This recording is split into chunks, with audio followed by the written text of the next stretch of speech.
Hello, I'm Margot Politis.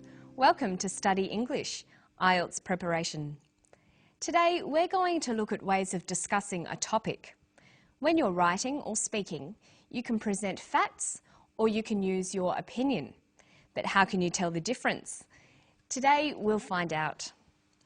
We're going to listen to a scientist talking about vitamin D and cancer. In this clip, see if you can hear both facts and opinions being used. I believe that the public health problem for vitamin D deficiency is quite significant.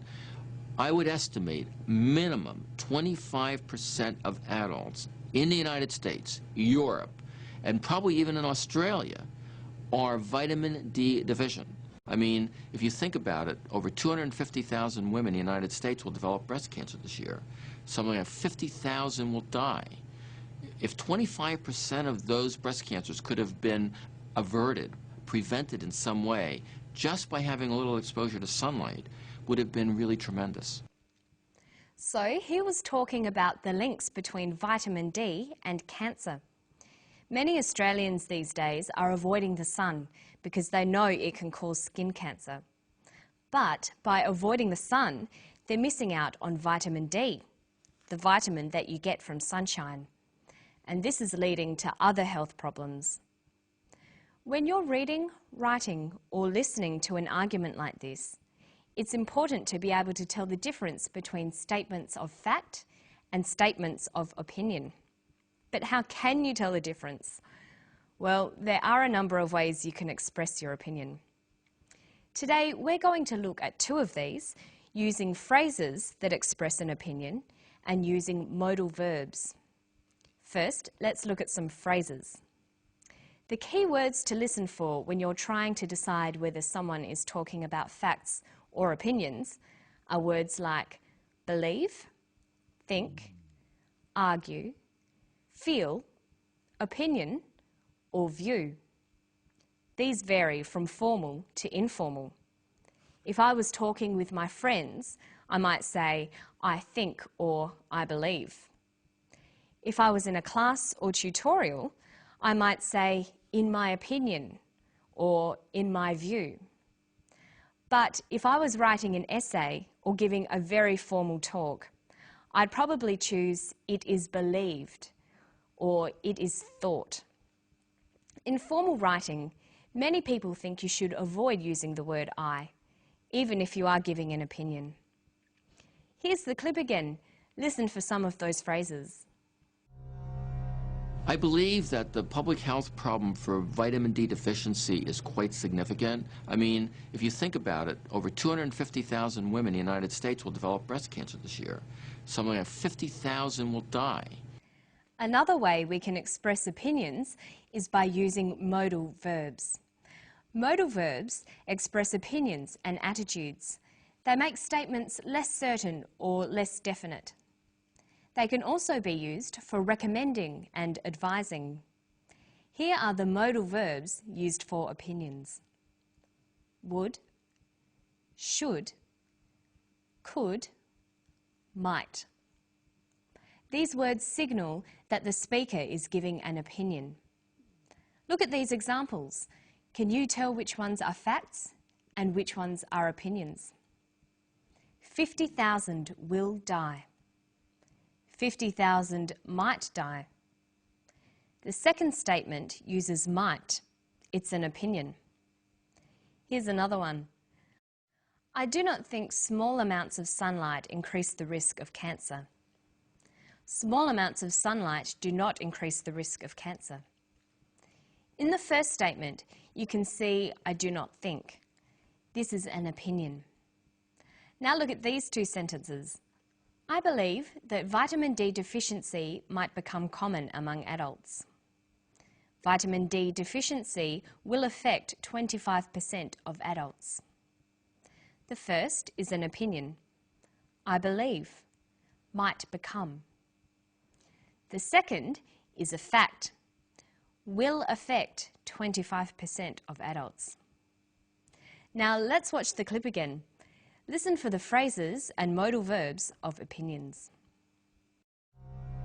I believe that the public health problem for vitamin D deficiency is quite significant. I would estimate minimum 25% of adults in the United States, Europe, and probably even in Australia are vitamin D deficient. I mean, if you think about it, over 250,000 women in the United States will develop breast cancer this year. Something like 50,000 will die. If 25% of those breast cancers could have been averted, prevented in some way, just by having a little exposure to sunlight, would have been really tremendous. Okay, so you can see that Professor Hollick is expressing an opinion using a combination of phrases and modal verbs. But now we're going to look at some pronunciation tips. When you're learning English, there are three very important parts of pronunciation. They are word stress, sentence rhythm, and intonation. Today we're going to look at the first two, how you can practice word stress and sentence rhythm together to improve your spoken English. Listen to this sentence closely for word and sentence stress. I don't think we should blame moderate, intelligent exposure to sunlight throughout our lives as the culprit for markedly increasing our risk of developing skin cancer. Notice that the speaker uses many words with more than one syllable. That is common in formal academic language. But when you come across longer words, you have to learn which syllable to stress. For example, we say intelligent, increasing, and markedly. Notice that when you stress one syllable, the vowels in the other syllables are shortened. Sometimes these short syllables become a schwa, an sound, or an I. They're short, relaxed sounds. Listen to moderate, intelligent, exposure, culprit, markedly, developing, cancer. This shortening of syllables preserves the overall sentence rhythm. Listen to the clip again. I don't think we should blame moderate, intelligent exposure to sunlight throughout our lives as the culprit for markedly increasing our risk of developing skin cancer. So when you're learning to speak English, you need to learn the pronunciation of individual words, but you also need to practice sentence rhythm, putting the words together into sentences. This is much easier when you get used to shortening the non-stressed vowels. Okay, listen to the clip and then we'll practice some more. I mean, if you think about it, over 250,000 women in the United States will develop breast cancer this year. Something like 50,000 will die. If 25% of those breast cancers could have been averted, prevented in some way, just by having a little exposure to sunlight, would have been really tremendous. Okay, now you can try it. Listen to this sentence. It would have been tremendous to have averted or prevented significant vitamin D deficiency. Let's look at each of those words. We'll highlight which syllable is stressed. See if you can work out how to pronounce each word. Tremendous, averted, prevented, significant, vitamin, deficiency. Okay, now let's see what happens when we put these words back into a sentence. It would have been tremendous to have averted or prevented significant vitamin D deficiency. Making your spoken English sound natural takes a lot of practice.